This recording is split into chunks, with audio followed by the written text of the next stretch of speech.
निलंबित टीएमसी विधायक हुमायूं कबीर द्वारा नई पार्टी के गठन पर टीएमसी सांसद शत्रुघ्न सिन्हा ने कहा, मुझे नहीं लगता कि इससे कोई खास फर्क पड़ेगा। पिछली बार असदुद्दीन ओवैसी भी बंगाल आए थे और उन्होंने काफी प्रयास किए थे। आप जानते हैं नतीजे क्या रहे। मैं देख सकता हूं कि लोग ममता बनर्जी के साथ हैं और जिस तरह ममता बनर्जी इस संकट की घड़ी में भी बंगाल के लोगों के साथ मजबूती से खड़ी है।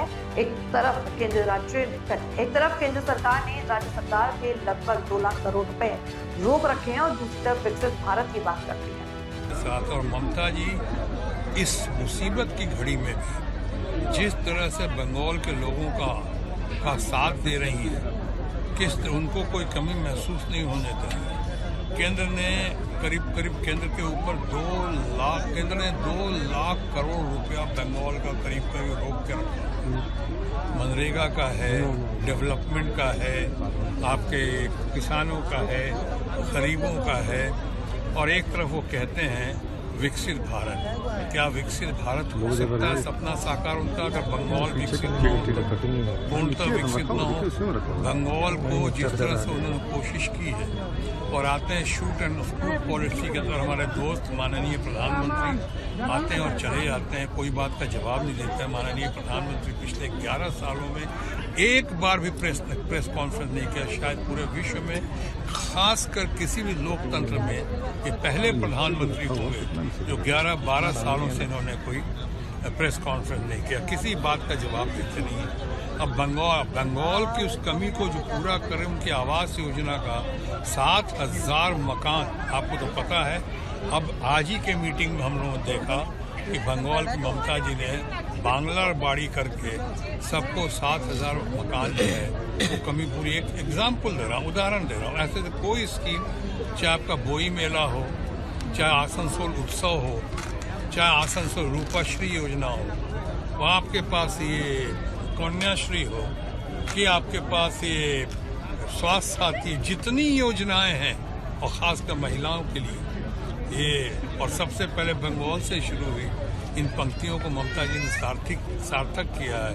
What Bengal thinks today, India thinks tomorrow. Bengal जो आज सोचता है करके दिखा दिया, वो भारत कल या परसों सोचेगा और करेगा।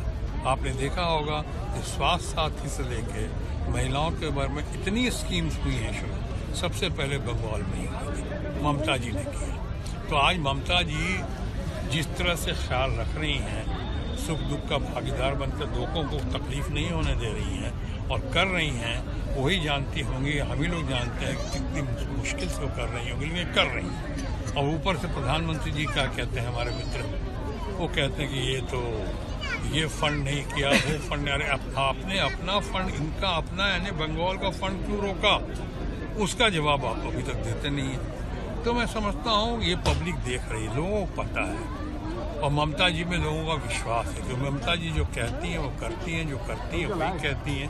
प्रधानमंत्री की तरह ही कि कहते हैं कि 2 साल रोजगार देंगे और उसके बारे में कोई बात ही नहीं करते। किसानों की आमदनी डबल कर देंगे, अब उसके बारे में बात ही नहीं करते। इतने मकान बनाए और इतने मकान बनवाएंगे, सब हवाई हो गई। रुपये की कीमत कहाँ से कहाँ आ गई है, डॉलर कहाँ से कहाँ भाग गया है। अब जो पहले बातें करते थे और मनमोहन सिंह जी के खिलाफ बोलते थे, अब कहाँ गई वो बातें। यानी सारी बातें जो हैं हवाई वाली बातें हैं, और प्रेस कॉन्फ्रेंस करते नहीं, पब्लिक को जवाब देते नहीं, प्रेस को जवाब देते नहीं, शूट एंड स्कूट पॉलिसी करते हैं। यहाँ कहते हैं फिर वहाँ चले जाते हैं, जब तक आप वहाँ जाओ तब तक कहीं और निकल जाते हैं, आपके वापस दिल्ली लौट जाते हैं, या नहीं तो फिर विदेश घूमने चले जाते हैं अपनी आदत के मुताबिक।